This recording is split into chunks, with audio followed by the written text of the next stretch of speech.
둘, 셋, 파! 안녕하세요. 방탄소년단입니다.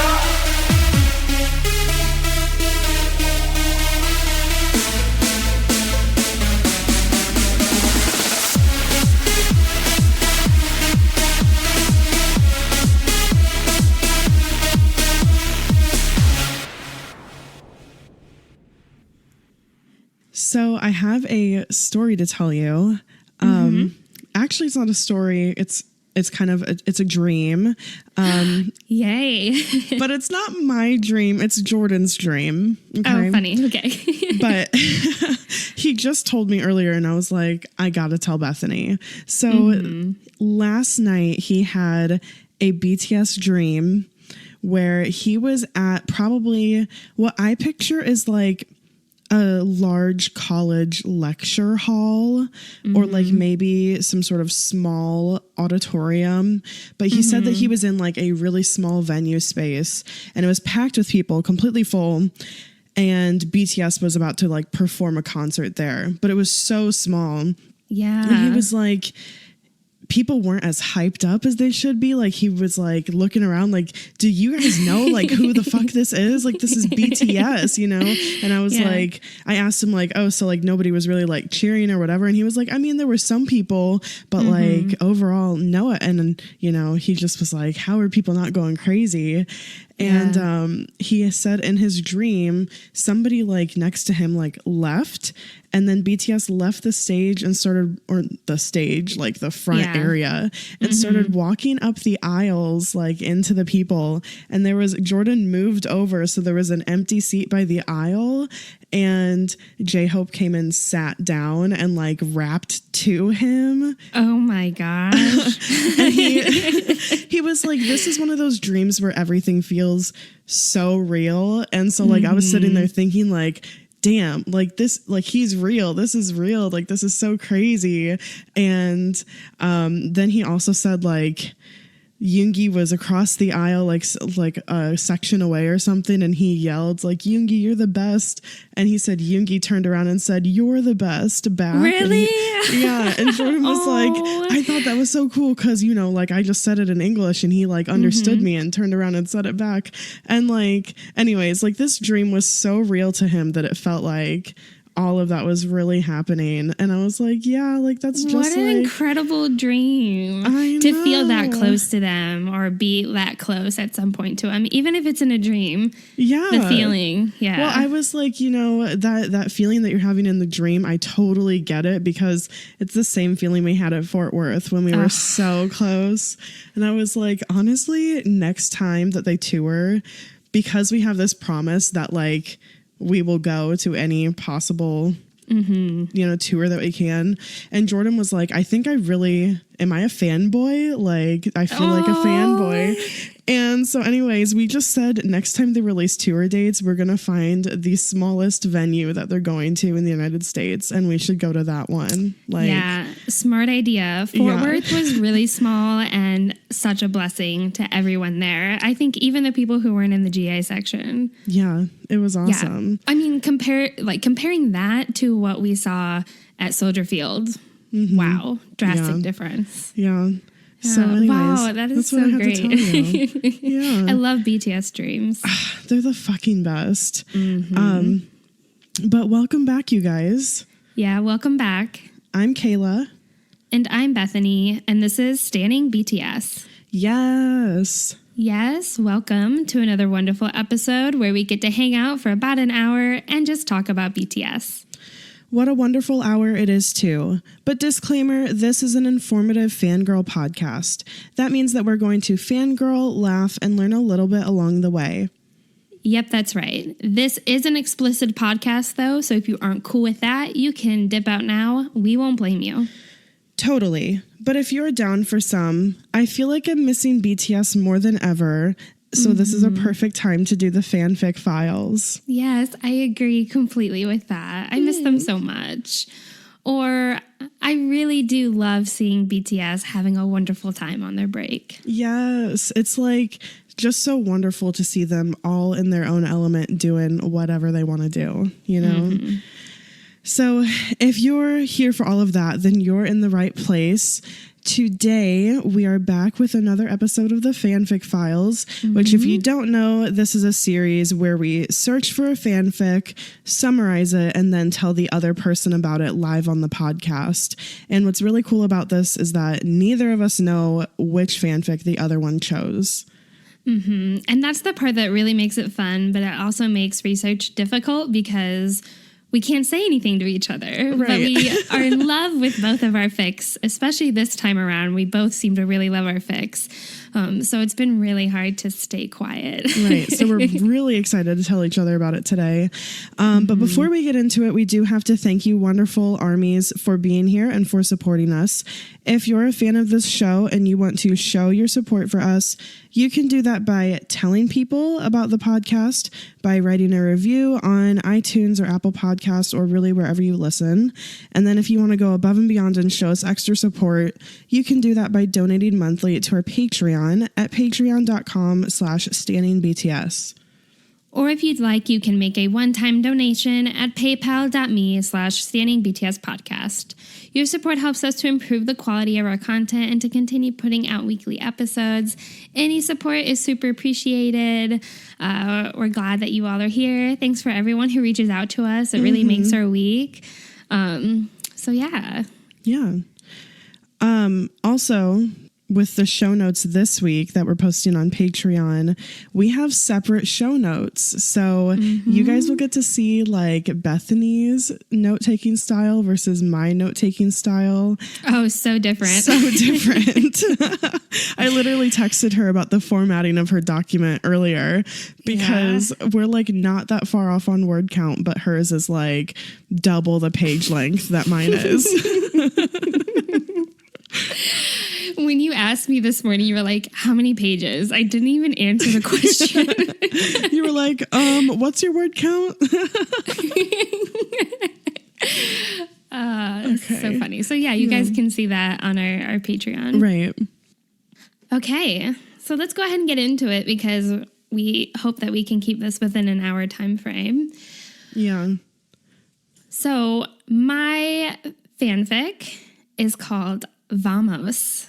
Oh. And I know. I thought, Kayla's going to like this. Yeah. So Vamos is written by RNA on AO3. The author's summary and notes describe the fic as Namjoon and his buddy Jungkook go to a tropical resort together. Things happen. Ooh. So the main point of view is from Namjoon, but Jungkook is the deuteragonist, which is like the second importance to the antagonist. So we get both their point of views, but it's mostly Namjoon. Vamos was published on June 11th, 2018.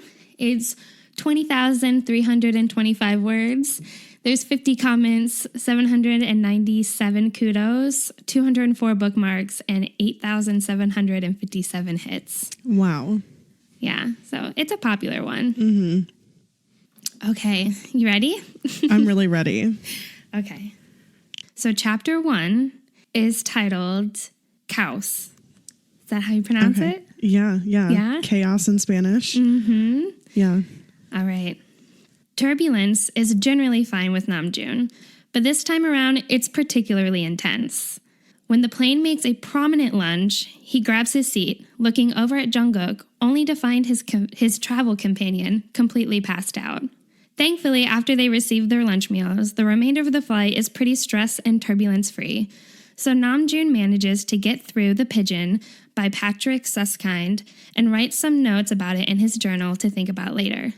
He writes, "The Pigeon brings chaos into one's otherwise perfectly planned life. Nature of change, nature of this trip."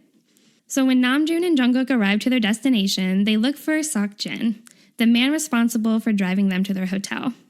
The ride to their hotel is long but enjoyable.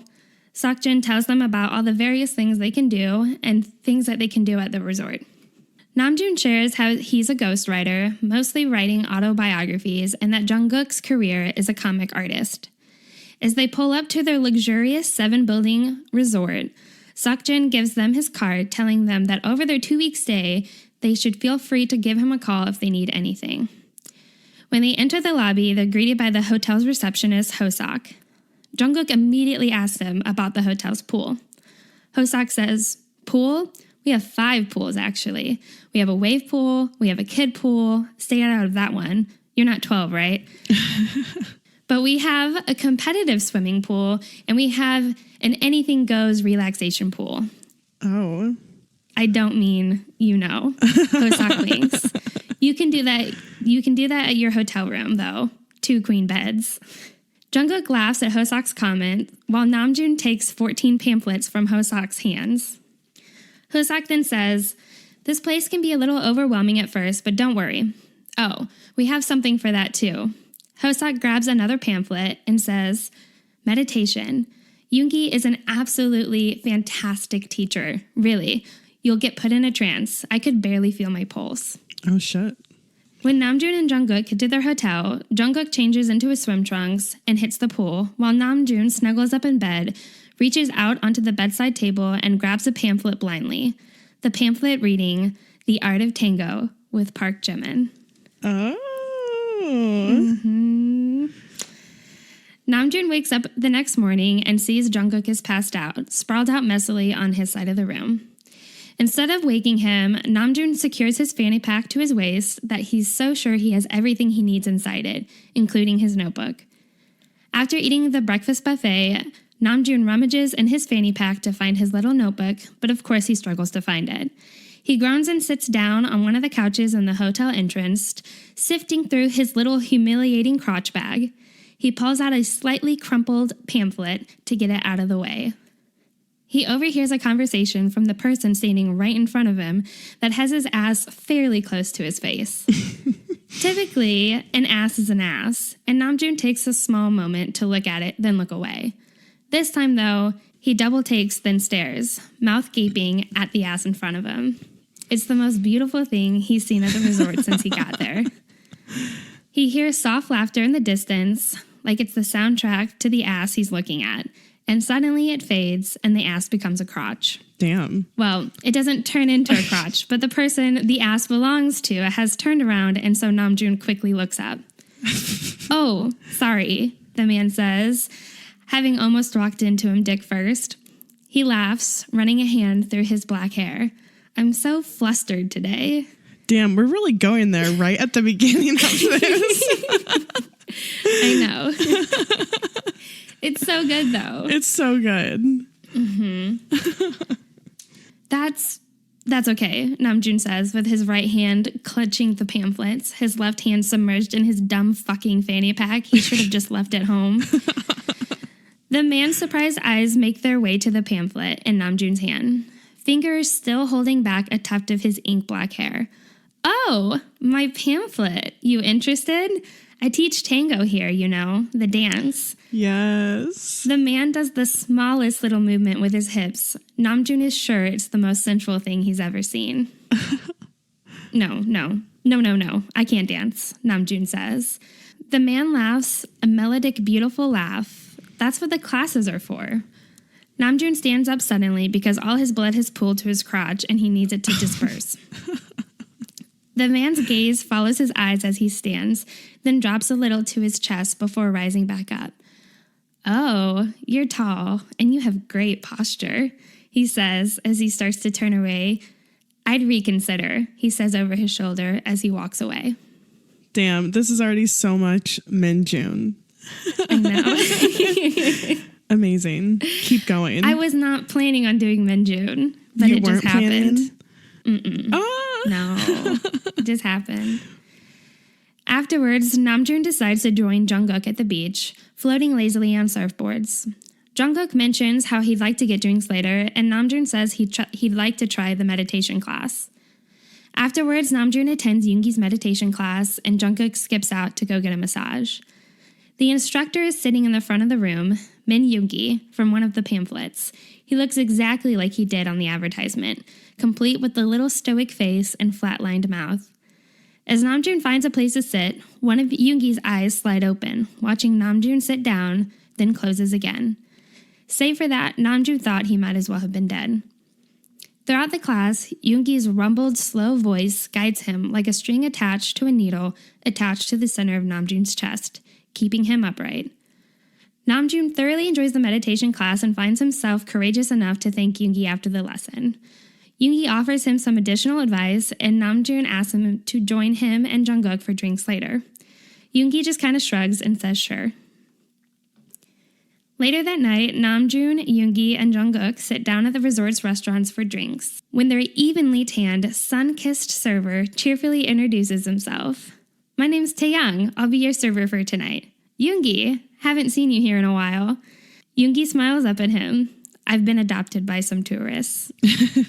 "Cute. So what can I get you guys?"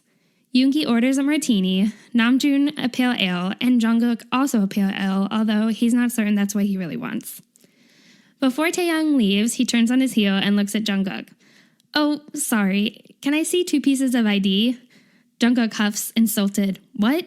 I'm legal." "I know," Taeyang says sadly. "I just have to be careful. You look like a teenager." "I what?" Namjoon calms Jungkook, saying Taeyang's just doing his job. Jungkook's pretty pissed about it all, and is even more pissed that he has to go back to their hotel room to get 2 forms of ID. When Jungkook gets back, he bitches out loud to Yoongi and Namjoon about their server clearly is just out to get him, and Taeyang's just annoyed about his life or his job or whatever, and he's taking it out on him. Taeyang happens to approach the table mid-bitch and hears everything Jungkook says. Taeyang hands him his drink and says, "I just carded you because you looked a little young, okay? I figured you were legal, but I had to make sure. To be honest, I thought you were kind of cute, but not anymore. And for the record, I'm not annoyed with my life. My life is great. You're the one who sounds miserable, not me. So I hope you feel good about ruining my night. Asshole, enjoy your fucking stupid beer." Damn. I know, it's like, because shit. like when you were saying that, I was thinking, wow, Jungkook is like way overreacting about getting carded. Like, Yeah. I mean, who's mad that they look young? You know what I'm saying? Like, yeah, bitch, I'm 24 and I look young, like whatever. But like, Taeyang went off. That's amazing. He went off. Jungkook looks absolutely horrified, gutted as Taeyang leaves, and Yoongi simply sets his martini glass on the table and says, "You guys are a lot of fun." When they get back to their hotel room, Jungkook is basically inconsolable, feeling god-awful for ruining Taeyang's night. He tried to apologize, but their new server claimed Taeyang had turned in early for the night, and it was against resort policy to tell them where Taeyang was staying. "June," Jungkook says suddenly, looking worried. He stares at him from the bed, looking pale. "I'm no different from them, am I? From all the other stupid tourists here." Namjoon feels particularly wounded by the vague half-statement, half-question, because he was just considering the same thought himself. The next morning, Jungkook leaves early to go searching for Taeyang again because he's desperate to apologize.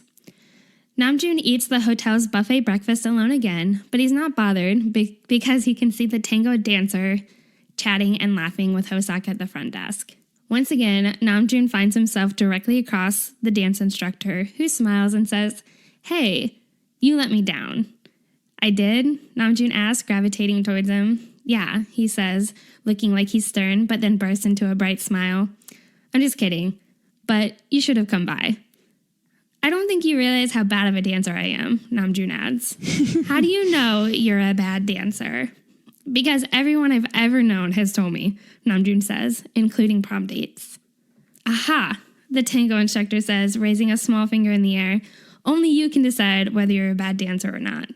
"I don't know what to tell you," Namjoon says honestly. "Tell me yes," he almost purrs, raising an eyebrow sensual. It's so Jimin. I know. He suddenly breaks his seriousness and laughs again. Namjoon laughs along because he's so beautiful he doesn't want to let him down. "I might drop by during your next lesson," Namjoon says slowly. "Awesome. I'll see you there. What's your name?" he offers, holding out a small hand for Namjoon to take. Namjoon. "Namjoon, I'm Jimin. Nice to meet you, dance partner." Oh, so It's cute. so cute. It's so cute. So now this is the first time we get Jungkook's point of view. Okay. So Jungkook is continuing his mission to find Taeyang to apologize. Also, I did not know that this was going to be a partial Taekook fic. I swear. I didn't realize it until like halfway through the first chapter. I was like, oh God. I swear. So Jungkook goes to the restaurant again, and the manager refuses to directly tell Jungkook where Taeyoung is, but he does stress that he's not working today. Jungkook then mopes an hour in the hotel lobby, then goes and mopes on the terrace of the second floor, and finally, when he believes he's exhausted the two best moping locations, he heads for the beach. When he's sitting in the sand, he hears shuffling beside him and looks over to see a pair of beautifully tanned legs covered in water droplets. Following upward to the red shorts and especially soft belly. Taeyoung, he suddenly says, launching up from the sand. Taeyoung looks very unamused to see Jungkook, but Jungkook pleads Taeyoung to talk to him and that he's honestly just wanting to apologize. Taeyoung's very unforgiving at first, and Jungkook thinks that if he were Namjoon, he might be able to somehow analyze the situation or rationalize it in a way that would be understandable and helpful to him. But he's not Namjoon, so all his brain is thinking is, I'm sad. Taeyoung eventually does forgive Jungkook and agrees to let Jungkook buy him lunch, but he ends up ordering the lobster, which is cute.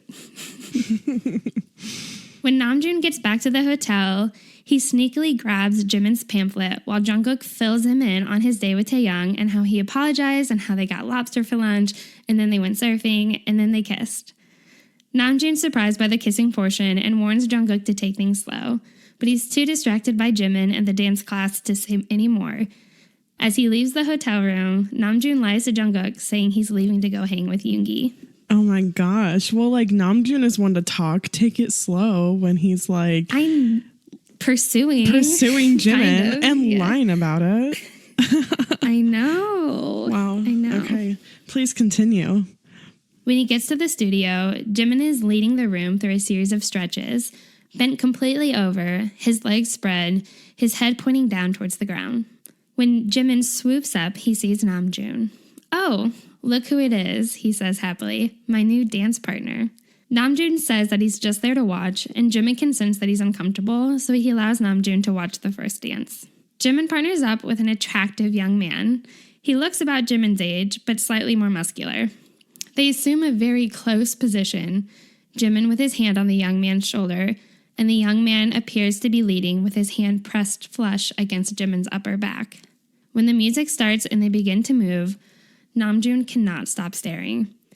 Jimin's back is perfectly straight, his neck extended, shoulders down and pressed back. Their feet are moving fast, stepping, then spinning over and over. Their movements are incredibly sensual, hooking their legs and the man occasionally lifting Jimin into the air. The song ends, and Namjoon didn't even realize that other people were in the room dancing. That was so beautiful. That was amazing. Wow, Namjoon tells Jimin. Jimin introduces the man he danced with as Taemin, and that he teaches half the year when he's not there. He and Namjoon shake hands, and Taemin excuses himself to assist with the other dancers. Jimin steps forward, holding his arms out ambiguously towards Namjoon as a sign to begin their dance lesson. Namjoon stares at his arms, then into his eyes. What do I hold? He stammers. You can choose. There aren't any rules. No one is confined to any role. If you want to lead, I'll follow, and vice versa. It's strangely philosophical, and Namjoon finds himself stepping forward.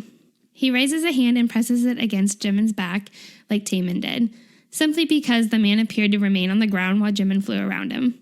Namjoon doesn't think he'd be able to get off the ground in any way. Jimin then brings himself very, very close, his chest pressing against Namjoon in a way he didn't see with Taemin. Jimin guides Namjoon through simple dance steps, and as the song ends, their eyes meet and the class mirror. There's a moment of silence before they break into laughter. Jimin mentions their drastic height difference, and Namjoon asks Jimin if he could ask him something or tell him something. Jimin gives him permission, and as Namjoon opens his mouth, the studio clock rings to signal the end of the lesson. And Jimin says, guess you'll just have to save it for our next lesson. Damn. I know. Damn. Like, leaving him like that. Like, it's almost like hanging him out to dry a little bit. Yeah. Namjoon gets back to his Jungkook-less hotel room and writes in his journal of what Jimin had told him. There are no rules. No one is confined to a role. No one is meant to lead. No one is meant to follow. He writes in this journal throughout, and like I didn't include it, but it was just so cute and perfect and Namjoon-y. I love that. That's such like a Namjoon on vacation type thing. Like I'm going to go on vacation. I'm going to write down my thoughts from the day and like things that impact me. And I can look back on this journal later on. I love that. Yeah. The next morning, Namjoon wakes up to Jungkook showering and naively thinks that he didn't bring Taehyung back to their hotel room. He looks over to Jungkook's bed that's covered in comic drawings of Taehyung in superhero suits with speech bubbles saying, "Why don't you take a photo? It'll last longer." And "I don't fight, I love." And Namjoon realizes that Jungkook is completely obsessed. Jungkook gets out of the shower and tells Namjoon that when he got back, Namjoon was out cold. Namjoon then notices a pair of rather small and familiar-looking red swim trunks on the floor. Jungkook frantically grabs and hides them. Namjoon and Jungkook then bicker back and forth about whether or not Taehyung was actually in their hotel room that night and how they were literally 2 feet away from Namjoon's unconscious sleeping body. They joke around, get breakfast, and then agree to get drinks with friends on Saturday. They split up again, Namjoon going to meditation, and Jungkook goes for a surfing class. After meditation, Namjoon invites Yoongi for drinks Saturday, and Yoongi agrees as long as he can bring his boyfriend. Cute. Namjoon then checks his phone, alarmed by 5 missed calls from Jungkook. Oh, no. He calls him back, and Jungkook says that he's in the hotel parking lot, but that he's really okay. Namjoon rushes down to the lobby parking lot to find Seokjin applying ointment to a red and welted Jungkook. Oh, no. Jungkook explains that during his surf lesson, he got stung by a swarm of jellyfish and that it's no big deal because Seokjin took him to the clinic and he's really fine. Okay. Damn. That sounds so painful, though. Yeah, I feel really, for like the remainder of this fanfic, I feel really bad for Jungkook because he's just like in agony. Shit. Like, emotional and physical agony. No. Despite being in an incredibly painful situation, Jungkook finds himself to invite Jin out for drinks with them on Saturday. So that's the end of the first chapter. That was a little bit chaotic. Yeah. For chapter 1. It was. A lot of stuff happened. Yeah. Yeah. Okay. Chapter 2. Pause. Yes. Yes. So peace. Peace. Yes. The next morning, Namjoon leaves Jungkook to sleep in because he looks exhausted and completely wiped from all the jellyfish stings. Namjoon goes to a cafe for breakfast and finds Jimin there. Taemin is also there. He brings Jimin a coffee cup and then leaves the cafe, leaving Jimin at the table alone. Namjoon wants to approach him, but then again, he can't. So he thinks he might leave the restaurant, but that might be even more obvious. So he decides to go sit down at a different table, but accidentally runs into a woman's chair, causing Jimin to look up and notice him. Jimin comes over and asks if he's interrupting anything and if he can join Namjoon at his table. They end up talking over the menu, and Jimin asks, "So, why did you come here, Namjoon? To this resort, I mean." Namjoon thinks a little. "You know, if you asked me that when I got here, I'd probably give you a conventional reason, to relax. But now, I think I just came here for an alternate to what I have at home, something different." "Are you happy back at home?" Jimin asks. "What do you do?" "I write. Well, I ghostwrite. Autobiographies and stuff. So I have that, my friends, my family. I guess I can't complain, right?" Jimin gives him a distrustful look. "Come on. I asked if you're happy." Namjoon shrugs. "You want me to be honest? I don't think anyone's happy." "You really think that?" Jimin asks. "In the extreme sense, yes," Namjoon says. Then he says that he feels he's bringing the mood down and he wants to change the topic, but Jimin continues and says he likes to talk about stuff like this. Yes, this is like, This is such a Jimin Namjoon conversation. Like, I picture like them in Malta at dinner. Yes. That's exactly what I'm thinking. Like them at that little like street cafe or something, talking about like promise and talking about this. Yes, definitely. Thank you. Yeah. Because what I love about this is the characterization. I think the characters are so great. It's really perfect. I love it. Okay. Namjoon smiles and asks more about Jimin and what he does. Jimin shares how he dances competitively and Taemin teaches while he's gone. Namjoon isn't sure how to ask what he really wants to ask, so he says, "So, you're partners?" Jimin clarifies that they're dance partners and not life partners. He then switches back to Namjoon and asks what he really wants to do, what his dream job is. Namjoon says that he'd like to write his own novel someday, and Jimin, of course, encourages him to seize the opportunity and do it. Jimin then all of a sudden gets an idea in his head and asks if Namjoon is free for the day. Namjoon thinks briefly back to Jungkook, but thinks he should be okay for a couple of hours. Jimin decides to take him to a little swim spot nearby where he lives. Oh my God. Can I just say that I feel like Jimin is like gonna try to convince Namjoon to like move there. Yeah. Like, if you're not happy, this is where you can be happy. Like, I'm happy doing my job here. Like, you can do your job here. And then they're gonna fall in love and like live there together. Yeah. Is this where we're going? I don't know. We'll see. Okay. Okay. Jimin describes this place he's talking about as a little piece of nature they left as is when they built the housing for the resort workers. Jimin leads him through a little hole in the trees and down a muddy slope to a beautiful greenish blue body of water. It looks quite shallow and incredibly clean. Namjoon closes his eyes, listening to the birds singing, soaking in the beauty of the secret spot Jimin has taken him to. When he opens his eyes, he notices Jimin's already removing his clothes. All of his clothes. Namjoon doesn't know what to do but look away. And he keeps looking away until Jimin is fully submerged underwater. Namjoon starts unbuttoning his pants and sees Jimin smirking as he floats in the pond. Namjoon says, "I don't know if I'm going to be able to strip while you're watching me like that." Jimin blows some bubbles in the water, but then slowly turns his body so he's facing the other way. Namjoon joins him in the pond, and Jimin says, "Good choice." Which then Namjoon points out that up to this point, Jimin has told him multiple times that he has made good choices.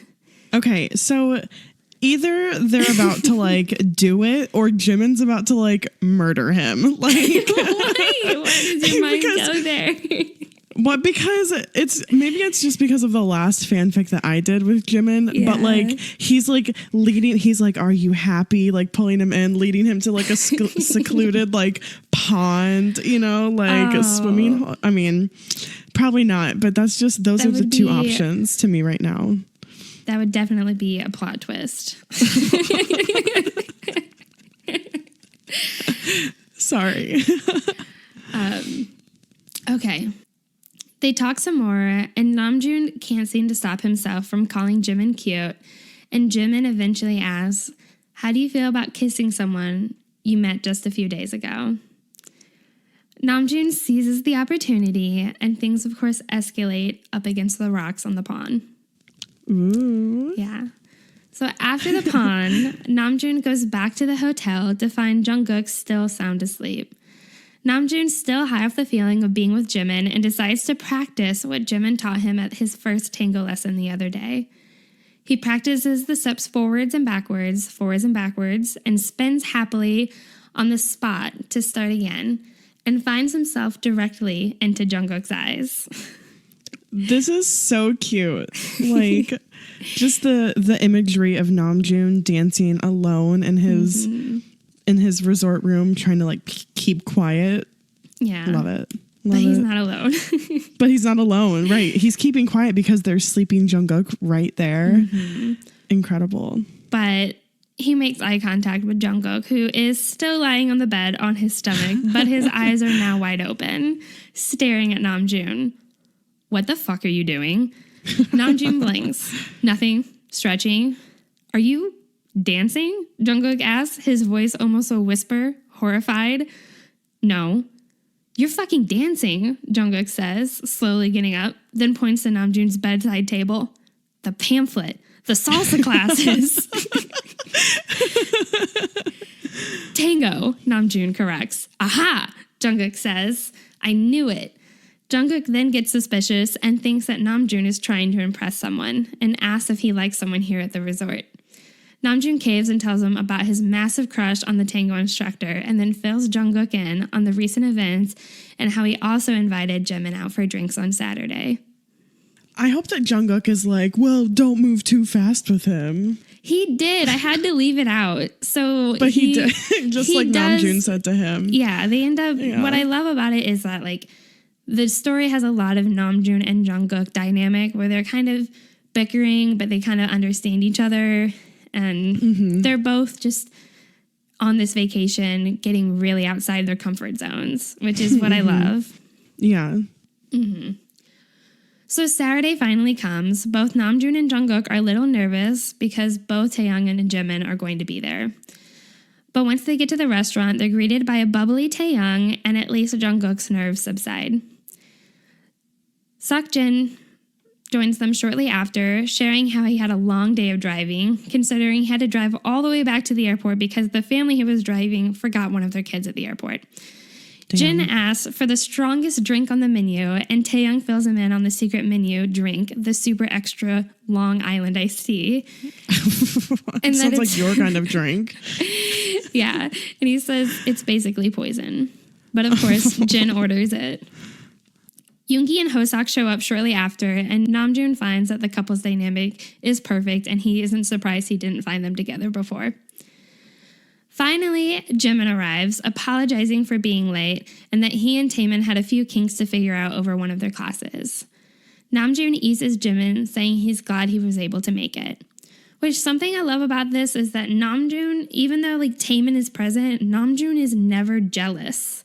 Like, he's always really collected. I love that because he's like, you have your life, you have your job. Like, this is a person that you're friends with. There's no reason to be jealous, you know? As the night goes on, everyone gets a little bit drunk, especially Jin and especially Taehyung. Taehyung starts to get emotional and says, I thought I was going to lose him. I really did. When I saw his back with the stings, I thought that was it. Namjoon laughs. You've literally known him for less than a week. But his comment doesn't even affect Taehyung in any sort of way. Love is love, you know, Hoseok says, sucking an olive off a cocktail pick. I knew I was madly in love with Yoongi the day after my first meditation class.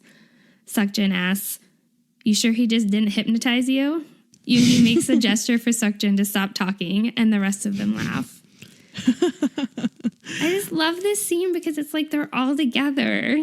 Yeah, and like it's just so them. The dynamic, yeah. Yeah. While Seokjin's sharing his day again with all the others, Jimin starts to rub at Namjoon's thigh under the table, and Namjoon thinks he's a demon for being able to carry on a conversation with Jin while he's feeling up Namjoon under the table. A little distracted by Jimin's touches, Namjoon does manage to hear Taehyung telling the others how he knows someone who works for Marvel, and he showed him Jungkook's drawings and he loved them and offered him a job. Namjoon and Jungkook's eyes meet because clearly Jungkook didn't mention this to him. Jungkook tells Taehyung, I told you, I'm not in their league right now, and I can't just give up my job at home for a vague opportunity like that. Taehyung puts his drink down on the table and reaches out and puts his hands on Jungkook's shoulder. You can do whatever you like. You're the most talented person I know. You're like the brightest star in the whole universe. Aww. The rest of the night is really fun for all of them, and they all leave at 1:30 in the morning. However, Taehyung drags Jungkook out to a nightclub while Jimin takes Namjoon back to his dance studio. At the studio, Jimin and Namjoon start to dance together. No tangoing, just prom style, swaying back and forth. Nuzzled on Namjoon's neck, Jimin brings up the possibility of Jungkook staying and if Namjoon would consider staying. Namjoon tells Jimin that he can't just quit his job and stay there and write. Jimin encourages him, telling Namjoon he really could if he wanted to. Right. Namjoon then says, I don't really know you, Jimin, but I feel like I need you around me. Jimin asks how long he has left, and Namjoon says less than a week. He's got to choose. He's got to choose. But a week, I feel like, you know, less than a week-ish, like 5 days.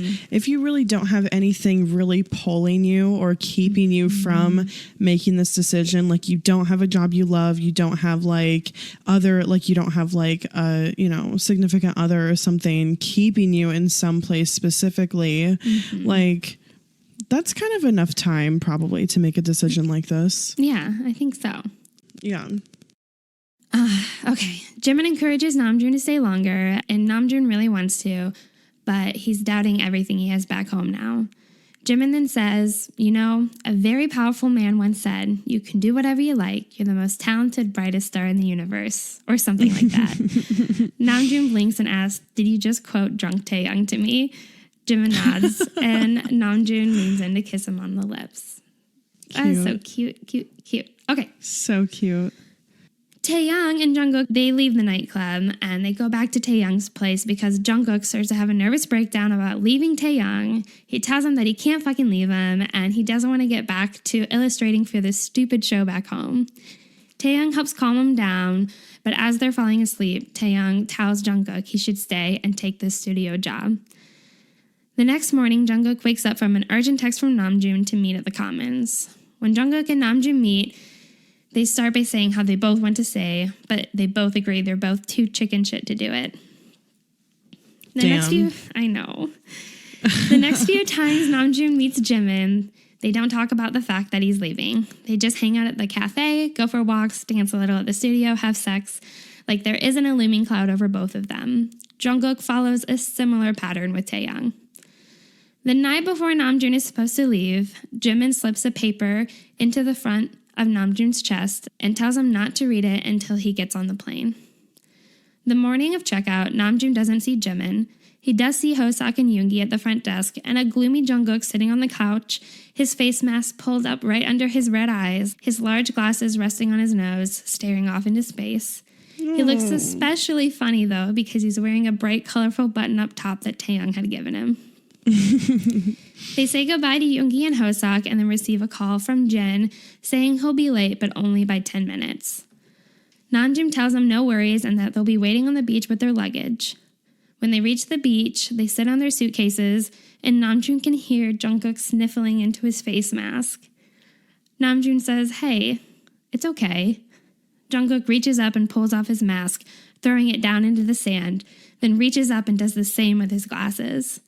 Just let it all out, Namjoon says, watching Jungkook sniffle angrily to himself.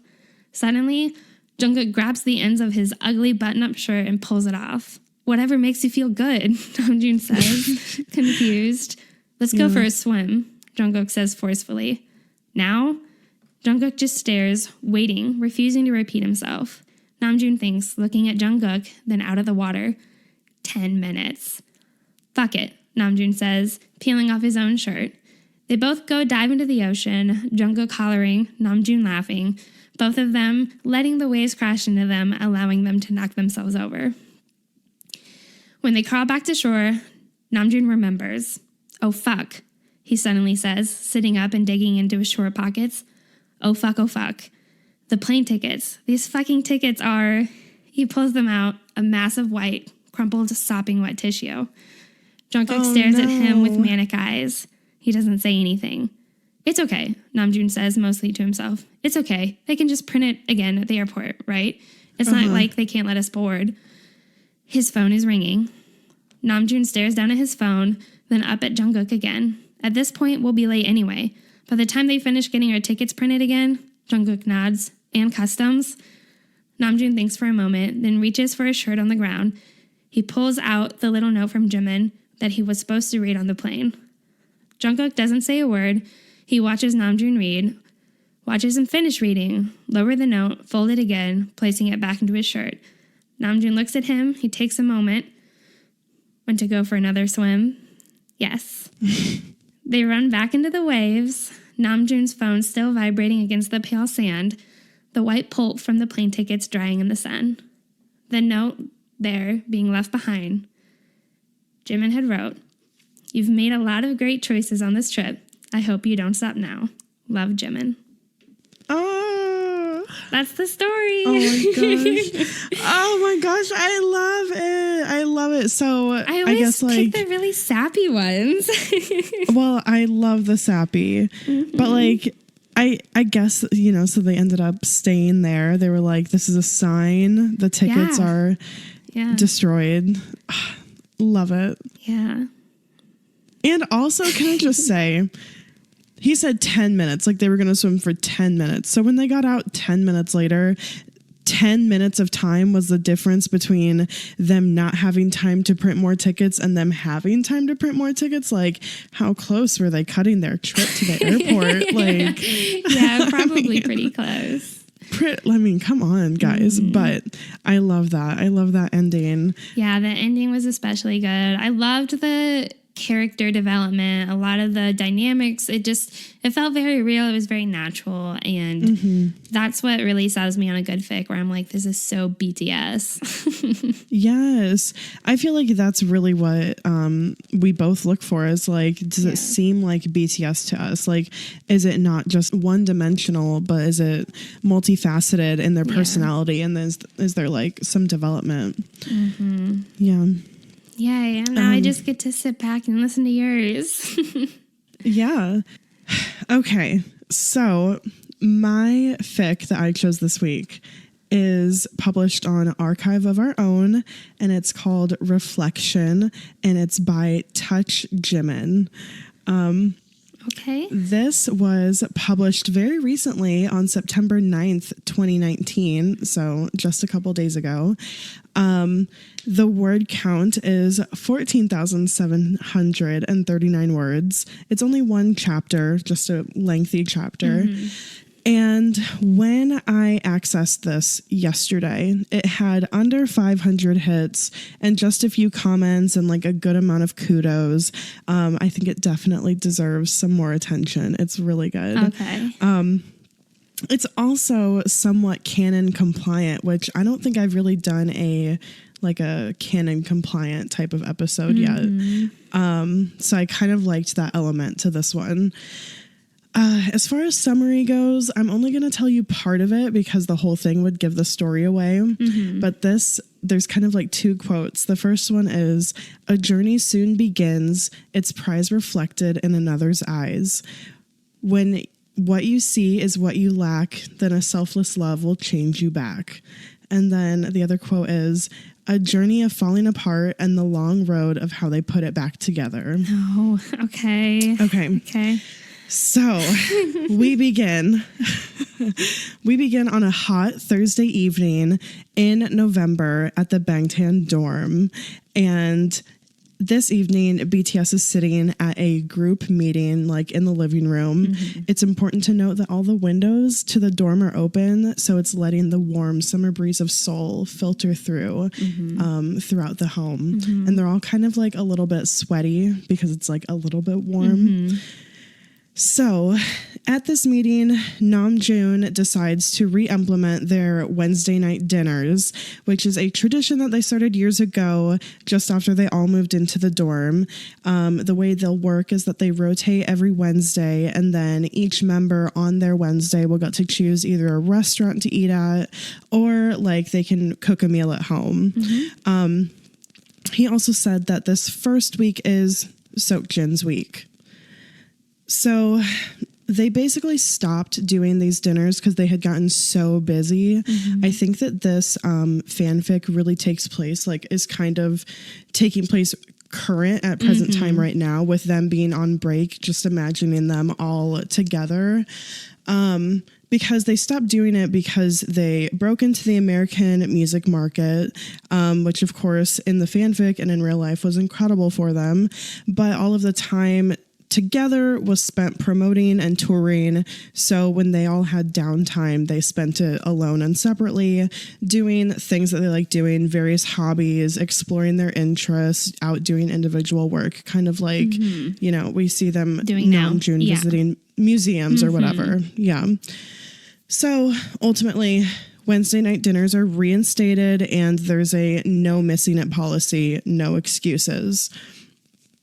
So this announcement from Namjoon makes Taeyoung, who's laying on the couch with his thin t-shirt bunched up towards his neck, like up under his armpits, exposing his stomach entirely because he's trying to cool the sweat on his stomach. This makes him groan in disdain. And then right after that, Yoongi chimes in to say that he has studio time scheduled for next Wednesday night, but then he guesses that he can push it back with a whisper of no excuses from Jungkook, coupled with a kick under the table. So, and this also made Jimin giggle, which I just love that little added thing. So Taeyoung obviously already like not in a great mood.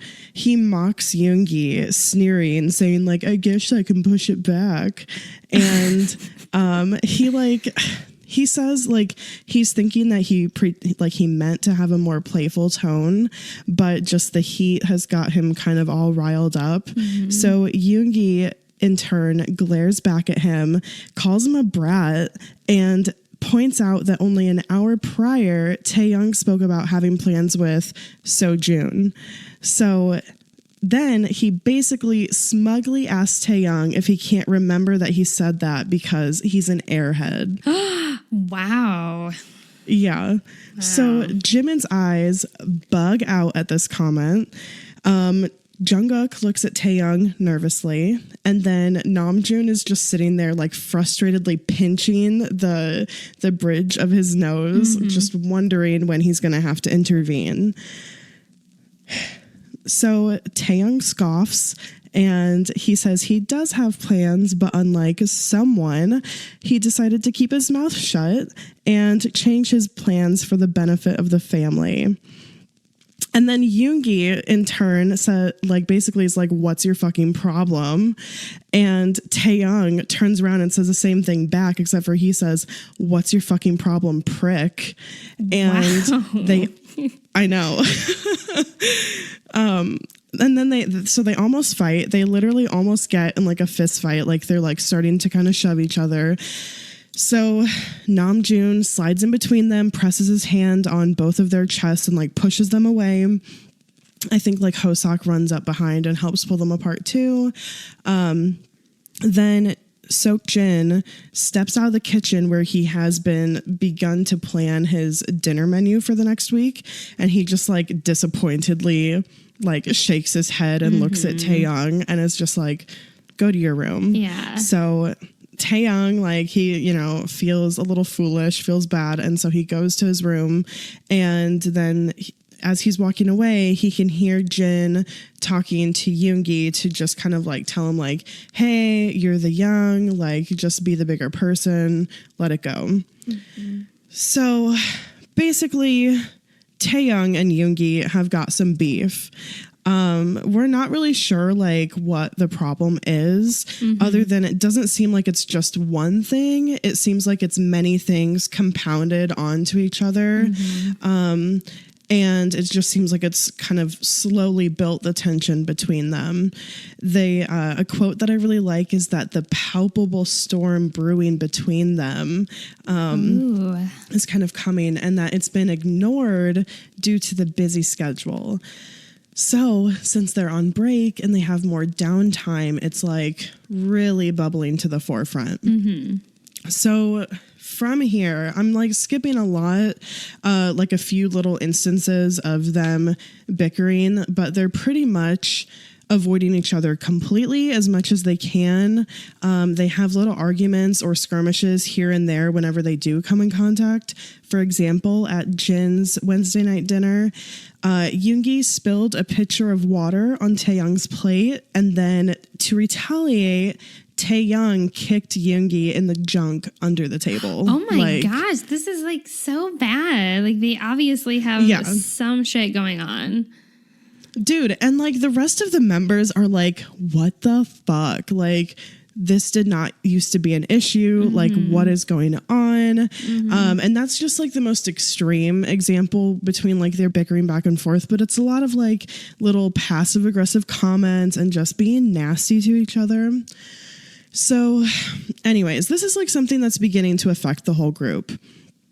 So 2 Fridays later at the mall, the Matinee line go to the mall.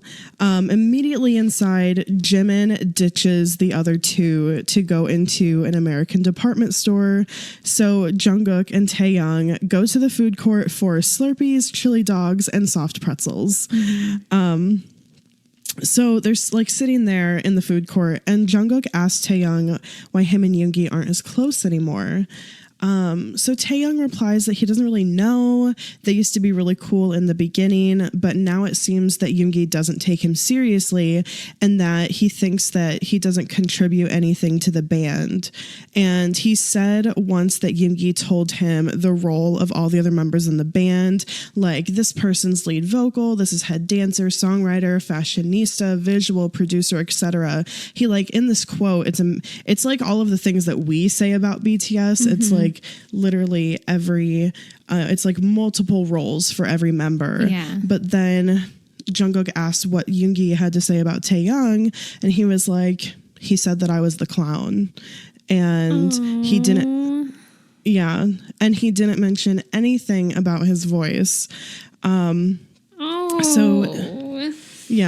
Taehyung says the root of his problem is that Yoongi just refuses to see Taehyung for who he actually is. Like he thinks he's just this doofy, airhead clown, but doesn't see him for like the artist and the hard worker and the passionate person that he is. So Jungkook acknowledges that that's pretty shitty of Yoongi, and then he says that he understands where Taehyung is coming from, and he's kind of like on his side. So then Jimin comes up to them holding with like arms full of various sizes of shopping bags, and he's like, Gucci is having an all-store 15% off sale. Let's fucking go. So that's kind of the end of that. I love that, with all the Machines going to shop together, because obviously they've done that before. Yeah, and just the one-on-one of Taehyung getting to confide in Jungkook, I really enjoyed that aspect. So in the 3rd week of December, so this is like, a month and a half later from the beginning, this time it is Taehyung's choice for dinner. And his birthday will come 4 days after this dinner. So he's kind of treating this dinner as a preemptive celebration with his BTS family.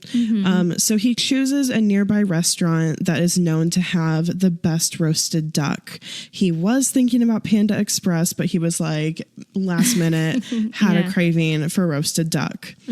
So they went to that same restaurant the previous week for Jimin's choice, but Taehyung, when they went, did not have the duck. Yoongi, of course, they're still beefing, so he has something snide to say about this, like, why'd you pick this restaurant? We just went here. Yoongi's also just like being pissy, like he's mad that it's supposed to storm and that surely they will get caught out in the rain and it's gonna, just be a huge inconvenience. And he's saying that Taehyung should have just chosen a meal that they could have eaten at home. And Taehyung is like, he basically tells him to get over it.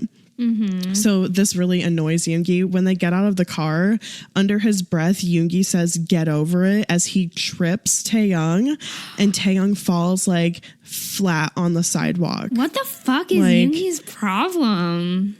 When I'm telling you that they're hardcore fucking beefing, like that, like mad at each other, like hateful towards each other. It's crazy. Malicious, goodness. Yeah, really. So anyways, Jungkook ends up helping Taehyung up. And then to make things even better, by the time both Taehyung and Yoongi make it into the restaurant, the only open spaces at the table are right next to each other. I imagine Taehyung sitting at the end of the table and Yoongi sitting on the corner on his left and Jungkook sitting on the corner on his right. That's what I imagine. Okay. So you can imagine that too. Okay.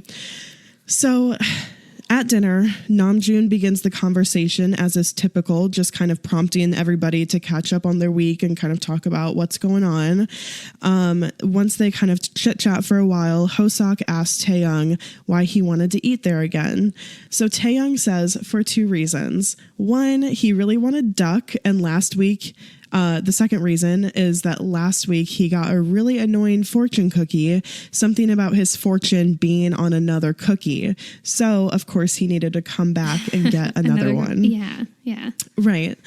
So Jungkook was about to speak, but Yoongi quickly cuts him off and implies that Taeyoung is childish for, those being his reasons. Taeyoung, at this point, his blood is just boiling, but he grabs a fortune cookie when the basket is passed around the table. This really reminds me, sorry to interrupt, it really reminds me of Freaky Friday. Okay, just hold that thought. So when Yoongi gets the basket, he just laughs about it and tosses it back to the middle of the table. So he doesn't get a cookie. Taeyoung opens his fortune and it reads, "A journey soon begins, its prize reflected in another's eyes. Yeah. When what you see is what you lack, then a selfless love will change you back." Yeah. So dinner continues. And then at one point, Taeyoung got up to go to the restroom, and upon returning to the table, he sees a soggy fortune cookie floating in his water glass. And everybody's just kind of looking around while Yoongi just tries to stifle his laughter.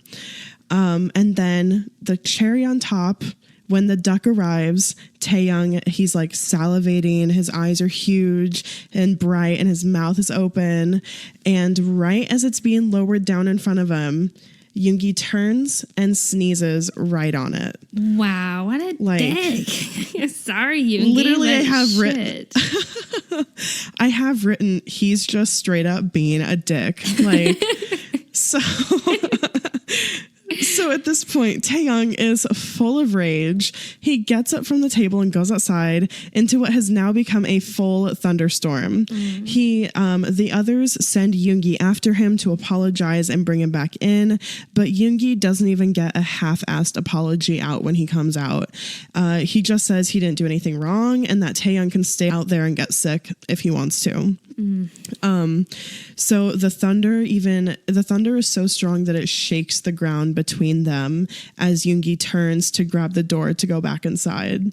And Taeyoung goes home, leaves everyone else there, goes home hungry, gets drunk, and goes to bed. Okay. So. All right. Freaky Friday. Yeah. In the morning, he wakes up in Yoongi's studio, drooling on the keyboard. Yoongi's studio. Okay. He doesn't know how he got there. He notices he has on black nail polish. In the dim lighting, he sees his blonde hair has been dyed black. What the fuck? Why did he let Jimin do that? He thinks. He pulls out his phone only to find that it isn't his phone. It's Yoongi's phone. Why does he have Yoongi's phone? He makes his way down the hallway and he walks by a full-length mirror. Horrified, his eyes widen and he realizes the reflection looking back at him isn't him at all, but Min Yoongi. What the fuck? He says, startling himself as he hears Yoongi's voice come out. And yes, bitch, it's Freaky Friday. I was, I knew that you were going to figure it out before we got to this point, but I'm just when I got to this, I was oh, fuck yes. This is so great. Yeah, confirmed. This is what's happening. Yeah. Yeah. So he navigates back to the dorms, not remembering much. He thinks that he blacks out, but he's just in shock so much. He passes the others on his way into the dorm, but he just ignores them and goes right down to his bedroom door, and it's locked because Namjoon always locks it. So he just starts pounding on the door. Finally, somebody comes to the door, and Taeyoung, when the door opens, sees his own eyes grow wide and his own pink lips part in surprise and his own voice whisper, "What the fuck?" as Yoongi realizes he's in Taeyoung's body. Wow. Interesting. So Yoongi pulls Taeyoung into the bedroom. Namjoon still sleeping just feet away. Taeyoung says that he's either dreaming or Jimin finally convinced him to do acid with him, which is just too funny. And Yoongi replied that it's definitely not acid because he's not dumb enough to try that shit no matter how many times Jimin asks, which I just think is so funny. So they obviously have no clue why this is happening to them or what caused it, but they both, after a bit of bickering, agree that they have to switch back ASAP. They even try the classic Lindsay Lohan Freaky Friday move, which is running at each other full speed and smacking directly into each other. Yeah. They literally do it like 10 times. Unsurprisingly, it does not work. Before going out to be with the others, they do decide to keep it a secret, which I was like, it might be helpful to like tell them, they could help you figure it out, but they don't, obviously. So I'm just going to go over a few situationally funny things that happen because of this body swap instead of spending a ton of time on it. So one funny thing that happens is Taeyoung walks over and cuddles Jungkook on the couch, being in Yoongi's body. And in reality, the rest of the group is watching the quietest, least cuddly young Yoongi snuggle up to the maknae. And Yoongi in Taeyoung's body is like over on the other side of the room, like glaring because he's like so mad. Like this is not something that he would just go up and do. He wouldn't do that, yeah. Right. So Taeyoung realizes his error and then tries to like play it off. Another funny thing is that they have dance rehearsal, and at dance rehearsal, they're trying to perform each other's choreography and like make each other's marks, and they keep like slamming into each other and forgetting where they're supposed to go. Taeyoung as Yoongi loudly admits, like Hoseok comes up to him and he's like, so what's been up with you and Taeyoung lately? And so Taeyoung's like, yeah, I mean, I'm just an asshole on purpose. I make fun of Taeyoung and I start fights on purpose, and it's my fault that we fight like cats and dogs, and I'm a scrawny pestering cat and Taeyoung is a cute fluffy dog. Yeah. And so like he says this loud as fuck, as Yoongi's on the other side of the room. Yeah. So another funny thing is like they're in this situation for a while. So like they have to shower naked, and like they mention like they have to see each other's bodies, which like in a normal fanfic, maybe that'd be like, ooh, steamy, ooh, kinky. But like in this one, they fucking hate each other. So they're like, it's not great. Yeah. Anyways, they don't really go into that detail either. They like briefly mention it. Over it, yeah. Yeah. So next, something unfunny and actually quite sad happens. Taeyoung has to experience his 24th birthday out of his own body. Oh, that is and sad. Instead he's in Yoongi's. Oh, that's sad. It is sad, yeah.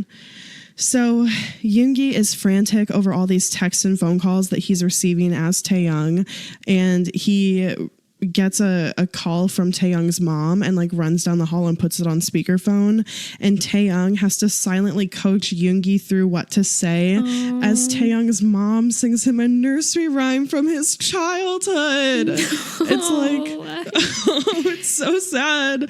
It's so sad. And like before the call ends, Taeyoung has tears welled up in his eyes and like his chest is aching. And Yoongi, even though they have all this beef, like obviously the compassion for each other is starting to build a little bit. He tries to comfort him just as Jungkook bursts through the door singing happy birthday. So Jungkook runs over to Yoongi Taeyoung and gives him a huge hug, which of course makes Taeyoung's heart hurt even more. And then, I don't think you're ready for this. Oh no. So Jungkook pulls out a CD with words scribbled on the cover. He says the CD contains a golden closet film of just them, Taeyoung and Jungkook, on their trip to Saipan, and a few covers of songs that remind him of Saipan and remind him of Taeyang. He said these are things just for Tae that he will never release, and the cover of the CD case just has Jungkook plus Taeyang written in Sharpie with little doodles of Cookie and Tata. No, that's so I know, sweet. it's so cute. I could actually cry now with you saying that. Oh, that's so perfect. Isn't it so cute? I know. So Jungkook kisses what he thinks or who he thinks is Taeyang's temple before leaving, and then Taeyang waits until the afternoon when everyone is kind of lazily lounging around the dorm to curl up in his own room and watch the CD with headphones in. And his body shakes as he sobs over the film and the songs. Oh. And it's just so sad. Oh my gosh. Okay. So now we're at the part that we get to in every Freaky Friday story where there is like this moment where they figure out how the fuck this happened to them. And so this is where we're at. Mm-hmm. So at this point, like a month has gone by since they've swapped bodies. Mm-hmm. So Yoongi, while doing Taeyang's laundry so that he can have some clean clothes to wear, finds a rolled up piece of paper in a shirt pocket. It's the fortune from the dinner at the roasted duck restaurant from the night before they switched. So Yoongi like runs into his studio where Taeyang has been hanging out because he's pretending to be Yoongi, and he's just like watching the Golden Closet film video over and over again. Yoongi runs in and he's basically like, what the fuck is this? So just as a reminder, the fortune cookie said, a journey soon begins, its prize reflected in another's eyes. When what you see is what you lack, then a selfless love will change you back. So they deduce that this fortune has to be the cause of them switching. Yeah. So Taeyang wonders aloud what he's lacking and promptly tells Yoongi to fuck off when Yoongi says that what he's lacking is talent, even though... What the fuck? I know. Okay. Don't get mad because like at this point he's totally kidding. Like they've gotten past all this like petty like he's immediately like, I'm kidding. Like, you know, sorry, whatever. I'm kidding. Yeah. Old habits, you know? Okay. So he also says that he doesn't know what it means either. They know that it does not mean they're supposed to fall in love because ew, they're both like, fuck that, we're not falling in love. Yeah. But they're happy that they at least found it, so they know that they have something to work towards now. Yeah. So there's a little bit of progress. Good. Okay. So a few days later, they are at rehearsal at a stadium for a concert. So Taeyang is sitting in the stadium seating, watching Yoongi on stage trying to perfect the singularity routine, which like, how surreal would that be? How weird. So he thinks about the morning he had filming scenes for the upcoming August D music video. I know, like speaking it into existence. I know. So Jungkook plops down next to Taeyang and begins talking about someone who he thinks is so handsome. And he says this person is Taeyang, who, of course, you know, obviously Jungkook thinks he's talking to Yoongi. He has previously sought advice from Yoongi about a crush, but he like hasn't said any specifics. Oh my gosh. So Taeyang is just stunned as Jungkook ogles over Yoongi performing his way through singularity on stage with his honey golden skin and his unfairly perfect face. So Jungkook is like, let me show you who I have a crush on. So he pulls out his phone and he opens up his pictures and starts showing him pictures of like paintings that he made, because the advice Yoongi previously gave him was to like channel his feelings into art. So he started painting. So here's some of the paintings that there were. There was a strawberry, a vermilion fruit, the Han River, a painting full of swirls of purples, pinks, and reds, an orange and brown painting with a small heart in the corner, a painting of Yantan, And then last was just a painting of Taeyoung asleep. Oh my gosh, Kayla, what are you trying to do to me? Listen, when I got into this fanfic, when I got into this, I did not know that this was going to be like side Taekook. I didn't read all the tags. I just read, I was like looking for something with a plot twist. Okay. Yeah, I just read like Taeyoung, Yoongi, Freaky Friday, AU, semi-canon, and I was like, perfect, sounds awesome, let's read it. So this was totally unexpected. They don't and when I got always to tag the side shit, because like I was a but little they did, mad, but that I just there was, skipped over it. Yeah, I was a little mad that mine didn't say side Taekook, and then I'm reading it. I'm like, oh my gosh, our listeners are gonna think I'm just only ever gonna read Taekook fics. But like when I'm so glad that this one had it. And that I didn't know because it was so much of a surprise when I was reading it for the first time. And I just knew that this would be such a great one to share with you. So back to the fic. So the last thing is that he saw the picture of himself asleep. So Taeyoung nervously realizes what this must mean. He also thinks that Yoongi better keep his hands to himself until they can figure out how to switch back. Oh gosh. Oh so, no. I'm only summarizing this, but even the summary of this excerpt is just so sweet. So summarizing this amazing moment, but in this moment, Taeyoung instinctively knows that in all universes, in all possibilities, there is not a single one where he does not fall in love with Jungkook. Oh, my heart. I know. It's breaking. Okay, so later in Taeyoung's bedroom with Yoongi, Taeyoung throws himself on the bed crying, asking Yoongi if he knew Jungkook was in love with him. And of course, Yoongi had no idea. He said Jungkook had confided in him, but had not offered up any names. So Taeyoung cries even harder, and Yoongi pulls Tae into his arms, and he puts Taeyoung's head on his chest and just squeezes him tight. And he just kind of rubs his back and soothes him until his breathing becomes regular again.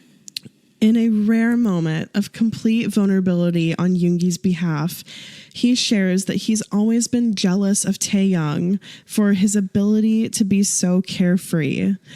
It's exactly how he wishes he could be. Taeyoung tries to interrupt, but he just keeps talking. He shares that his father died when he was 10 and that from 13 against child labor laws, he worked at a slaughterhouse to provide for his mom and his sister because his mom was so broken and depressed that she couldn't work. And all of the money that he made went to just paying the bills and keeping food on the table. And like, they were almost evicted multiple times. Yoongi continues and says that he knows that for Taeyoung, he knows the loss of family members that Taeyoung has gone through, as well as the fact that Taeyoung also grew up poor on a farm, and he knew what it was like to have nothing and have to make something from nothing. He said that he was jealous that it didn't change Taeyoung like it changed him. Yoongi said he has a bitterness inside him, whereas sunshine beams out of Taeyoung. And things that should have broken Taeyoung didn't, but they broke Yoongi. And he continues to confide in Taeyoung, saying that sometimes he feels dead inside, some days are better than others, but he doesn't have an excuse for the way that he's been treating Taeyoung, other than that he's just broken. But he realizes through everything that he's gone through, that everything that he's gone through has gotten him to this point to be together with the rest of BTS. And he's been acting and living as Taeyoung for the past few weeks, and he realized how much he is loved and how much they're both loved so much. So throughout this, Taeyoung cries and he promises Yoongi that they'll be better together, and they promise each other to do better by one another. And they kind of drift off to sleep as Yoongi plays with Taeyoung's hair. And Taeyoung says, "Love you, Yoongi." And then Yoongi replies back, "Love you too, kid." Oh. And they fall asleep. So in the morning, Taeyoung sits up in bed and pulls back the blanket to reveal a sleeping Yoongi with soft black hair falling onto his face, small hands tucked under the pillow. And then he's like, "Wait, I'm looking at Min Yoongi." Yeah. Not at Kim Taeyoung. Yeah. And then he's like, they switched back. So he wakes Yoongi up, who sits up so fast that they smack foreheads. Cute. And you're right. And they laugh and they hold each other's faces in their hands and they're just smiling at one another. And Taeyoung's heart feels so full and they just know that their heart to heart fixed it all. Yeah. So Taeyoung steps out of the hallway as Yoongi goes to step into the shower, and he immediately comes across Jungkook. So he's overcome with so much emotion because he's experienced all these intimate little things with Jungkook, like as Yoongi, and he knows things now that he didn't know when he was still Taeyoung. So he immediately wraps Taeyoung up in a full, passionate embrace, and he's just missed him so much. Taeyoung then takes Jungkook into his bedroom, grabs his personalized golden closet film, pops it into his laptop, and lays down on the bed with Jungkook, and he puts the laptop on Jungkook's stomach. So they watch it together now for the first time. And special memories of them together in Saipan flash across the screen as "There For You" by Troye Sivan plays in the background. It's the fifth time that Taeyoung has watched it, and he still feels the familiar burn of tears forming in his eyes. Jungkook is not even watching. Instead, he's just staring directly at Taeyoung. Yeah.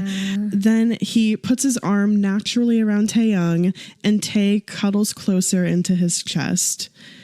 When it ends, Taeyoung sits up and says, "I fell in love with you there." Which is just like, I know. So, Taeyoung, for a second, Taeyoung is worried that he might have just fucked everything up because Jungkook pulls away with a really serious look on his face. Yeah. But Jungkook says, "Don't tell me that if you don't mean it. I can't take it if it's not real." So Taeyoung says, "Oh, Gookie, I wouldn't lie. Not about that. I love you. I just wanted you to know." And then Jungkook replies, "Tae, you know I love you too, that I'm in love with you." And then Taeyoung is kind of like, "Well, how could I know that? I don't know that." And Jungkook pulls out his phone and opens up the pictures of the paintings. And he says, "Because I showed this to you last night at the stadium. Well, technically, I showed Yoongi. But his eyes watered when I showed him a picture of Yanten. Curious, Why would Min Yoongi, I have a heart of stone, cry over your dog?" Yeah. So Jungkook looks sweetly at Taeyoung as Tae asks, "Jungkook, did you know before you showed me Yoongi? Yeah. Did you know?" And a grin spreads across Jungkook's face with his eyes closing. He looks pleased with himself. His eyes snap open and Taeyoung can see flecks of gold shining in his brown eyes, and he's mesmerized. And Jungkook says, "I gave you the fortune, didn't I?" Oh. Bitch. He set it I was up. like, he planned it. I know. I was like, he did this. Okay. So I just want to read this excerpt. So this is just the perfect reaction and just a really good example of how incredible this writing is in this fanfic. It says, "And time stops on its axis, every moment of the last few weeks flickering like a highlight reel in front of him. From the moment Jungkook's warm fingers pressed the fortune cookie into Taeyoung's hands to when he woke up this morning in his own skin. He gasps, eyes jumping to Jungkook's, and Jungkook kisses the gasp right out of him. Steals the breath right from his lungs, smooth, warm lips pressing purposefully against Taeyoung's parted mouth. It's electric. It's mind-numbing. It's heart-stopping. His fingers grasp at Taeyoung's hips and yank him closer, hips flush against each other's. It's life-altering. It's a slice of heaven right here in Korea, in Taeyoung's bed, in Taeyoung's arms. It's home and everything he's ever wanted. Wow. So, yeah. That is so beautifully written. Moment, yeah. Like, the whole story is written so beautifully like that. Like, I summarized it so much. I'm not even doing justice to, like, how incredible this writing is. But so by the end of this, Taeyoung knows everything will be okay. He's not broken, and neither is Yoongi nor Jungkook. All is right in the world, in the hearts of Yoongi, Taeyoung, Jungkook, and the rest of the Bangtan dorm. And Taeyoung even occasionally cuddles up to Yoongi on the couch instead of Jungkook. And the first time that he does this, the incredibly surprised 5 other members stop what they're doing kind of one by one and are so happy that they dogpile on top of Taeyoung and Yoongi, showering them in love, laughter, hugs, and kisses. So this is the last couple lines of the story, and I just wanted to share them verbatim. It says, somewhere between the tangle of limbs, Jungkook finds Taeyoung's hand and squeezes, and Taeyoung makes a mental note to thank him later. Again. He'll thank him forever. He'll probably love him forever too. Oh, and that's the end. That's the end? Yeah. Wow. That was really great. You always find really good plot, like very plot twisting turn of events fics that are just so intriguing. I searched for like 7 hours. Yeah. Like I spent most of my Sunday like doing that, and then a couple hours yesterday. So summarizing, yeah, but thank you. I really enjoyed this fic. I'm glad that you knew it was Freaky Friday before we like got to it. Yeah. But I loved the kind of the plot twist of it being like a Jungkook setup love interest, because I thought, I was like, oh, like it's gonna be like Taeyoung and Yoongi, like they're gonna like through walking in each other's shoes, they're gonna like fall in love, blah blah blah. But no, it was Taekook and and then of course Jungkook set it all up, which is even better.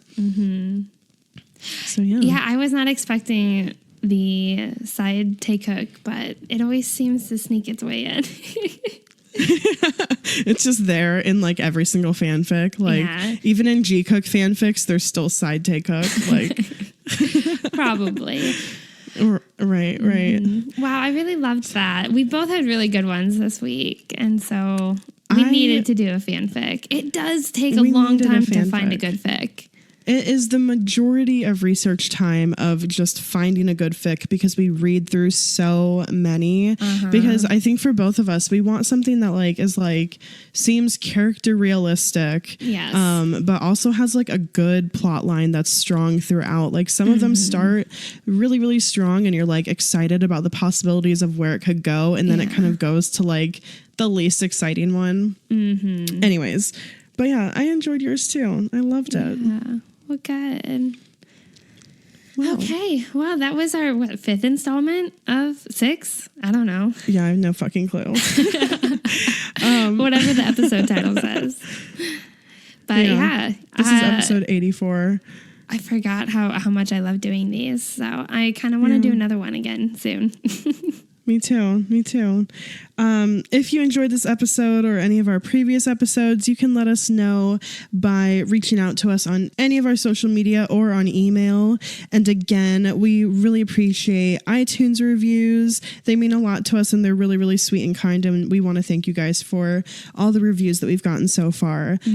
Please reach out to us, and you can find links for all of those things in the description. Thanks for listening, and thanks for standing BTS.